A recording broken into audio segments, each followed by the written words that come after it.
السلام علیکم ورحمۃ اللہ وبرکاتہ۔ اعوذ باللہ من الشیطان الرجیم، بسم اللہ الرحمن الرحیم۔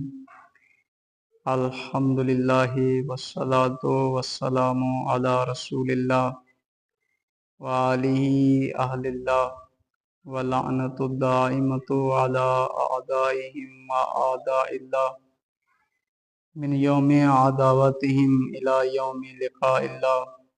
عباد اللہ اوصیکم ونفسی بتقوی اللہ، اتقوا اللہ فإن خیر الزاد التقوی۔ بندگان خدا، آپ سب کو اور اپنے نفس کو تقوی الہی کی وصیت کرتا ہوں، تقوی الہی کی تاکید کرتا ہوں اور نصیحت کرتا ہوں کہ اپنی زندگی تقوی کے مطابق بسر کریں، اپنی زندگی کو نظام تقوی کے تحت گزاریں۔ اللہ تعالیٰ نے انسانی حیات کے تحفظ کے لیے جو حفاظتی تدبیر مرتب فرمائی ہے، جو حفاظتی بندوبست فرمایا ہے، اس کا نام قرآن کریم میں اور دین و شریعت میں تقوی قرار دیا ہے۔ اور آج کی نسل اور آج کی انسانیت کو سب سے زیادہ اسی تقوی کی ضرورت ہے۔ آج انسان جس معاشرے میں اور جس سوسائٹی میں زندگی گزار رہا ہے، اس سوسائٹی میں انسان کو اپنے آپ کو ہر اعتبار سے محفوظ رکھنا اور اپنے دین اور دنیا میں ایک کامیاب زندگی گزارنے کا جو راہ حل قرآن نے اہل بیت نے دیا ہے، وہ تقوی ہے۔ اور تقوی کا حصول اس وقت ممکن ہے کہ جب انسان پہلے یہ جانتا ہو کہ مجھے اللہ نے خلق کیوں کیا ہے۔ یہ وہ بنیادی اور کلیدی نقطہ ہے کہ اگر کسی کو یہ پتہ چل جائے، معلوم ہو جائے کہ مجھے خلق کیوں کیا ہے، تو انسان اس حقیقت کو درک کر سکتا ہے اور انسان اس مقام تک پہنچ سکتا ہے کہ جس کے لیے اس کو خلق کیا گیا ہے۔ سادہ اگر الفاظ میں بات کریں تو اللہ نے ایک طرف انسان کو خلق کیا اور بالکل اسی کے مد مقابل اللہ نے دین کو رکھا۔ ایک طرف انسان کی خلقت ہے، انسان کو پیدا کیا ہے، اس کا ڈھانچہ، اس کی جسمانیات، اس کے اندر خواہشات، غریزہ، جو انسان کے اندر اس وقت موجود، ایک طرف وہ ہیں، ان کی خلقت ہے، اور دوسری طرف اللہ تعالی نے انسان کے لیے دین رکھا ہے کہ یہ زندگی ہے، یہ خلقت ہے، اور اس زندگی کو اس دین یعنی اصول، قوانین، قانون، اس زندگی کو اس قانون کے مطابق گزارنا ہے، بسر کرنا ہے۔ جب یہ زندگی اس قانون کے مطابق گزرے گی تو اس زندگی کے اندر حسن ہوگا، اس زندگی کے اندر راحت ہوگی، اس زندگی کے اندر سکون ہوگا۔ لیکن اگر یہ جو خلق کیا ہے، یہ جو خلقت ہوئی ہے، یہ جو انسان کو زندگی دی ہے، اگر یہ زندگی اس اصول سے ہٹ جائے گی تو پھر اس کی زندگی میں بے سکونی ہوگی، ناراحتی ہوگی، بے چینی و اضطرابی ہوگی۔ اور یہ جو ابھی میں نے آپ کے سامنے ذکر کیا، اس کا خود جو شاہد موجود ہے وہ قرآن کریم کی آیت ہے۔ اللہ تعالیٰ قرآن کریم کے اندر فرماتا ہے کہ وَمَا خَلَقْتُ الْجِنَّ وَالْإِنسَ إِلَّا لِيَعْبُدُونَ، کہ میں نے جنوں کو اور انسانوں کو اپنی بندگی کے لیے پیدا کیا ہے، اپنی عبدیت کے لیے پیدا کیا ہے۔